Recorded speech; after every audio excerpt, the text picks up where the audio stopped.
Downfall हर किसी को अपनी लाइफ में एक बार तो देखना ही देखना पड़ता है। एक बार डाउनफॉल जियो का आया था, उसके बाद में फिर बीएसएनएल का आया, फिर उसके बाद में जियो फिर से उठा, आज फिर से उसका डाउनफॉल आया, यानी कि जियो का डाउनफॉल आया और बीएसएनएल फिर से उठा।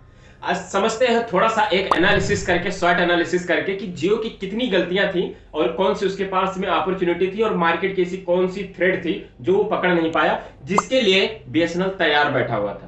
सबसे पहले बात करते हैं बीएसएनएल के डाउनफॉल की। बीएसएनएल का 2007 में 40,000 करोड़ से ज्यादा का रेवेन्यू हो रहा था हर साल, जबकि एयरटेल का 18.42 हजार करोड़ का उसका रेवेन्यू हो रहा था। यानी कि एयरटेल से कहीं ज्यादा अच्छा रेवेन्यू कर रहा था बीएसएनएल। लेकिन फिर भी बीएसएनएल 2009 से लेकर 2022 तक लगातार बीएसएनएल डाउनफॉल में चलता रहा और 2022 में जाकर ये 57.67 करोड़ का इसने अपना लॉसेस किया और टोटल जो इसका लॉसेस हुआ था वो 1.02 ट्रिलियन का हुआ था। लेकिन इसके बावजूद भी ऐसी क्या हुई कि जहां पर इसको पूर्ण रूप से खत्म हो जाना था वहां पर फिर भी ये अपने आप को मार्केट में बचा के रख लेता है। बीएसएनएल की एक खास बात ये थी कि ये ऐसे ऐसे रूरल एरिया में पहुंचा जहां पर कोई भी नेटवर्क जाने से भी डरता था, वो अपने प्रॉफिट अपने रेवेन्यू को देखता था। जबकि बीएसएनएल ने उस समय कस्टमर सर्विस को प्रायोरिटी दिया था, लेकिन कस्टमर सर्विस इसकी फिलहाल तब भी इतनी ज्यादा खराब थी कि कोई भी इसको रेटिंग हमेशा 5 में से 5 कभी नहीं देता था, क्योंकि इसका नेटवर्क का एक्सपीरियंस इतना बैड,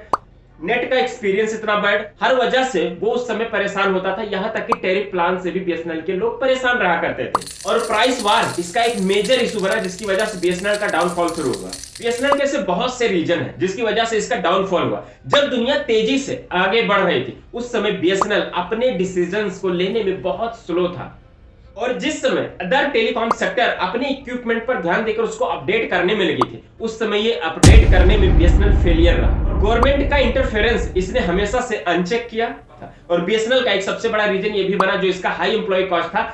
जितना पूरे कंपनी का एक्सपेंडिचर था उसमें से 50-60% तो सिर्फ और सिर्फ खर्चा हो रहा था एम्प्लॉय के ऊपर। इतना सब कुछ होने के बाद में, इतना बड़ा डाउनफॉल आने के बाद में, मार्केट में पूर्ण रूप से ध्वस्त हो जाने के बाद में, जहां मार्केट में इसकी वैल्यू लगभग जीरो हो गई थी, वहां पर भी ये अपने आप को आखिर कैसे बचा लेगी, इसके पीछे एक बहुत बड़ा हाथ था, वो है गवर्नमेंट का सपोर्ट। क्योंकि बीएसएनएल भारत संचार निगम लिमिटेड है, यानी कि ये गवर्नमेंट के अंदर में आता है, इसलिए इसको गवर्नमेंट ने फंड किया। 2022 में इसको फंड किया गया 1.64 लाख करोड़ से और 2023 में इसको थर्ड रिवाइवल मिला 89,000 करोड़ का। इतनी फंडिंग पाने के बाद में इसकी वैल्यूएशन में काफी बढ़ोतरी हुई। उसके बाद इसमें मिनिस्ट्री का भी सपोर्ट मिला कि जल्दी से जल्दी अपनी सर्विसेज को बेटर करने में लगे, यानी कि 4G और 5G की सेवाओं पर ज्यादा ध्यान दें। 4G की सेवाएं कुछ जगह पर ऑलरेडी शुरू हो चुकी हैं, जबकि 4G का 9,000 से ज्यादा टावर इंस्टॉल हो चुके हैं, जिसमें से 6,000 टावर आज की डेट में भी रनिंग है और ये डाटा कंटिन्यू बढ़ता जा रहा है। 4G तो ऑन द वे हो गया, लेकिन क्या 5G इतना जल्दी आएगा? नहीं, 5G के लिए आपको अभी कुछ समय और वेट करना पड़ेगा, क्योंकि ये गवर्नमेंट का प्रोसेस है और गवर्नमेंट जो सरक सरक के चले वही तो सरकार है। शॉर्ट एनालिसिस करके आज इस बात को समझेंगे कि जियो ने आखिर बैकएंड में कौन सी तैयारी की, अपने आप को कैसे मजबूत किया, अपनी वीकनेस को कैसे उसने खत्म किया और कौन सी अपॉर्चुनिटी की ताड़ में बैठा रहा, जिसकी वजह से जब मार्केट में थ्रेड्स आया तो एकाएक अपने आप को मार्केट तक पहुंचा दिया। ठीक ऐसे ही बात करेंगे बीएसएनएल के बारे में भी कि बीएसएनएल में क्या स्ट्रेंथ है, क्या वीकनेस है, कौन सी अपॉर्चुनिटी वो मिस कर गया या फिर आज के टाइम पे वो किस थ्रेड्स को अपना रहा है। तो एस का मतलब होता है स्ट्रेंथ, यानी कि आपकी मजबूती, जिसकी वजह से आप हर जगह पर ताकतवर होकर खड़े रहते हैं। दूसरा है वीकनेस, आपके अंदर जितनी भी वीकनेस होती है, जो कमजोरियां होती है, हमेशा से उस पर ध्यान देकर उस पर इंप्लीमेंट करना, उसको खत्म कर देना। तीसरी अपॉर्चुनिटी, आप ढूंढते रहो मार्केट में, हर जगह पर ढूंढते रहो कौन सी अपॉर्चुनिटी आपको आने वाली जहां पर अपने आप को आप शिफ्ट कर सकते हो। मार्केट में ऐसी कौन सी अपॉर्चुनिटी आपको मिलने वाली जहां पर आप अपना प्रोडक्ट लॉन्च कर सकते हो, तो ऐसी कौन सी अपॉर्चुनिटी जियो या बीएसएनएल को मिली थी। चौथी चीज है थ्रेड्स क्या क्या आए थे मार्केट में, किस प्रकार का मार्केट चला था, तब इन दोनों में इतना बड़ा रेवोल्यूशन आ गया। जियो का शॉर्ट एनालिसिस करते हैं। जब उस समय जब जियो अपनी शुरुआत किया था मार्केट में एंट्री करने से पहले, तो मार्केट में देखा कि मेरी स्ट्रेंथ क्या है। वो स्ट्रेंथ ये पाया कि वो अपना खुद का नेटवर्क लॉन्च कर रहा था, अपने नेटवर्क पे काम कर रहा था, 4G 5G सर्विसेज को लॉन्च कर रहा था और साथ में शुरू के ऐसे ऑफर्स प्रोवाइड कराया जो मार्केट में कोई नहीं प्रोवाइड कराया था। चीप ऑफर प्लान लाया था, जिसकी वजह से एकाएक कस्टमर पूरा का पूरा जियो की तरफ में शिफ्ट हो गया। और कोई भी कंपनी जब अपने बैकएंड में काम करती है अपने आप को और स्ट्रेंथ बनाने के लिए, अपने आप को बहुत मजबूत बनाने के लिए, तो अपनी दूसरी चीज यानी कि वीकनेस पे ध्यान जरूर देती है। और वीकनेस को जियो ने क्या किया, आइडेंटिफाई किया। क्योंकि पहले जियो के पहले जब जियो नहीं आया था तब रिलायंस का मार्केट बहुत खराब हो गया था। उसने आइडेंटिफाई किया और अपने हर एक प्रॉब्लम्स को उन्होंने सॉल्यूशंस में बदला। उसके बाद में तीसरी चीज पे उन्होंने फोकस किया कि अब हमारे लिए अपॉर्चुनिटी क्या है। अपॉर्चुनिटी ये थे कि बीएसएनएल का नेटवर्क उस समय इतना खराब था, उसका रेटिंग बहुत ज्यादा खराब था, लोग उसके सर्विस से परेशान थे, टैरिफ प्लान से परेशान थे। और जियो आइडेंटिफाई करता है कि मार्केट में बीएसएनएल अपने आप को इनोवेशन में ले जाने के लिए बहुत स्लो वर्क करता है, यानी कि अपनी ग्रोथ पर ज्यादा ध्यान नहीं देता। और अपडेशन की तो बात ही छोड़ दो, अपडेट की बात करने पर वो हमेशा पीछे हट जाता है। हमेशा से प्राइवेट कंपनियां अपने आप को अपडेट करने में, बेहतर बनाने में, हर चीज को आगे रही हैं, जबकि गवर्नमेंट सर्विसेज जितनी थी वो हमेशा से इस बात पे बाद में ध्यान देती हैं जब एक वक्त गुजर जाता है।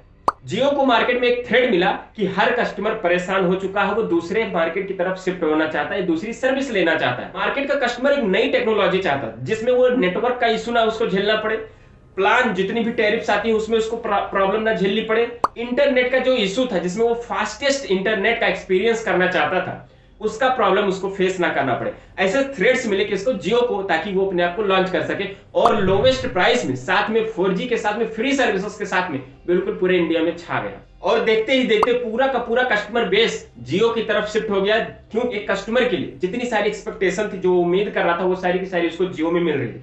और देखते ही देखते जियो के पास में पूरे मार्केट का 35% से ज्यादा कस्टमर बेस बन गया। अब इतना बड़ा कस्टमर बेस बनने के बाद में उसने टैरिफ प्लान में अपने बढ़ोतरी की। ऐसा नहीं है कि ये टैरिफ प्लान में अपने पहली बार बढ़ोतरी करा, पहले भी कर चुका है, लेकिन इतना मैसिव चार्ज नहीं किया था कि पब्लिक को परेशानियां झेलना पड़े।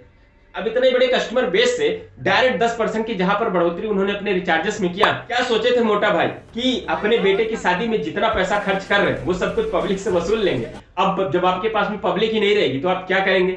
जहां आपके पास में 35% तक का कस्टमर बेस था, अब उसमें से भी कुछ गिने चुने ही कस्टमर बेस आपके पास में बचे रहेंगे, और वो भी टैरिफ प्लान आपको कम करते हुए ही उनको सर्विस देना होगा। तब भी आपके पास में पुराने कस्टमर इतना जल्दी लौट कर नहीं आने वाले।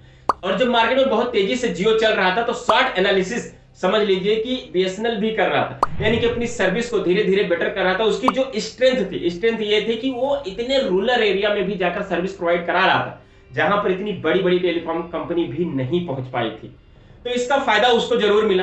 दूसरा ये था कि उसकी जो वीकनेस थी, यानी कि सर्विस के लिए, अपडेशन के लिए, इक्विपमेंट में चेंजेस के लिए, वो धीरे धीरे उसने चेंज किए। फंडिंग के जरिए गवर्नमेंट ने जब उसको और ज्यादा सपोर्ट दिया, क्योंकि कोई भी सरकार ये नहीं चाहता कि उनके कार्यकाल में कोई भी गवर्नमेंट सर्विस बंद हो, बजाय इसके कि और गवर्नमेंट सर्विस को बढ़ाई जाए। बीएसएनएल का जो टैरिफ प्लान है, यही इसके लिए अपॉर्चुनिटी क्रिएट हुई, क्योंकि जियो, वोडाफोन और एयरटेल ने, इन सभी टेलीकॉम सेक्टर ने अपने अपने रिचार्जेस में बहुत ज्यादा बढ़ोतरी कर चुके हैं, और यही इसके लिए एक अपॉर्चुनिटी बनी। दूसरा, जो मार्केट का थ्रेड्स था, अब ये धीरे धीरे लोगों को समझ में आ चुका हो कि कितना भी हो जाए, जो गवर्नमेंट फंडेड कंपनी होती है, यानी कि जो बीएसएनएल है, उसमें क्या है, भरोसा है। क्योंकि जहां पर गवर्नमेंट का सपोर्ट हो जाता है वहां पर लोगों को भरोसा हो जाता है कि आगे ये हो ना हो, हमको बेटर सर्विस जरूर प्रोवाइड कराएगा। अभी लोग क्या कर रहे हैं, जियो को बाइकआउट कर रहे हैं और बीएसएनएल को घर की वापसी का संदेश दे रहे हैं। तो ऐसे ही आपको भी स्वॉट एनालिसिस करना है कि आपके प्रोडक्ट, आपके सर्विस में आपकी कौन सी ऐसी क्वालिटी है जिसका आप स्ट्रेंथ का आप यूज कर सकते हो, कौन सी ऐसी वीकनेस है जिसको आप घटा सकते हो, हटा सकते हो। और अपॉर्चुनिटी मार्केट में आप खोजते रहो कि आपके लिए कौन सी अपॉर्चुनिटी है, और थ्रेड्स चौथे पर काम करते रहो। जितने भी लोग आपके कंपटीशन में काम कर रहे हैं उनकी कौन कौन सी ऐसी स्ट्रेटेजी है जो कभी ना कभी डाउनफॉल में चेंज होने वाली, वो आपके लिए थ्रेड्स बन जाएगी। तो स्वॉट एनालिसिस करके आप अपने बिजनेस को आने वाले समय में स्टेबलिश कर सकते हैं, अगर आज के समय में आपका डाउनफॉल चल रहा है। दोस्तों, मेरे साथ यहां तक बने रहने के लिए आपका बहुत बहुत धन्यवाद। मैं हूं Brijesh Kumar, motivational speaker, business और करियर कंसल्टेंट। ऐसे ही बिजनेस से रिलेटेड बहुत सारी वीडियोस देखने के लिए चैनल पे नए हैं तो सब्सक्राइब करके रखिए और बेल आइकन को हिट करके रखिए। दोस्तों, इस वीडियो को लाइक करके मेरा उत्साह जरूर बढ़ाइए, ताकि आप लोगों के लिए ऐसे ही और ज्यादा से ज्यादा नॉलेजफुल वीडियो एनालिसिस के साथ में लाता रहूं। तो दोस्तों, मेरे साथ यहां तक वीडियो में बने रहने के लिए आपका बहुत बहुत धन्यवाद। जाते जाते ये कहना चाहूंगा कि आप जब भी वीडियो में कमेंट करें, तब आप वहां पर, अगर आप इंस्टाग्राम यूजर हैं तो अपनी इंस्टाग्राम आईडी जरूर मेंशन करें, ताकि उसका आपको रिप्लाई मिल सके।